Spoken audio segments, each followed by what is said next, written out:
ওয়াজ মাহফিলের মঞ্চ মেয়ে এসে বক্তব্য দিচ্ছে, মাশাআল্লাহ, পাশে আবার হুজুর বসে চা খাচ্ছে। দুইটা হাদিস বলবো মেয়েদের জন্য। এখানে মা বোনরা আছে? নবী সাল্লাল্লাহু আলাইহি ওয়াসাল্লাম বলেছেন, শেষ জামানার সবচেয়ে বড় ফিতনার নাম কি বলেন? না, মাসিহুদ দাজ্জাল। কি নাম? মাসিহুদ দাজ্জাল। এই পৃথিবীর সমস্ত ফিতনা একত্রিত করলেও দাজ্জালের মতো কিন্তু হবে না। এই দাজ্জালের অনুসারী হবে এক শ্রেণীর নারী। মাসিহুদ দাজ্জালের অনুসারী হবে এমন এক শ্রেণীর নারী যাদেরকে মুমিন পিতা, ভাই বা স্বামী ঘরে রাখতে পারবে না, তারা বাঁধন ছিঁড়ে বেরিয়ে যাবে। এখন কোন কারণে আপনি তাদেরকে বাসায় রাখতে পারছেন না আপনি চিন্তা করেন, আর দাজ্জাল আসতে কতটুকু বাকি আছে আপনি ভাবেন। আপনি ভাবেন, ভাবতে বলছি।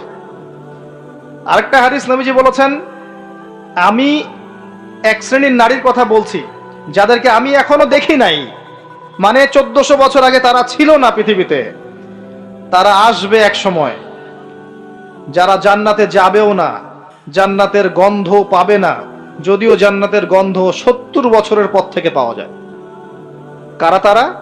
নিসাউন কাসিয়াতুন আরিয়া, এমন নারী যারা কাপড় পরেও নগ্ন থাকে।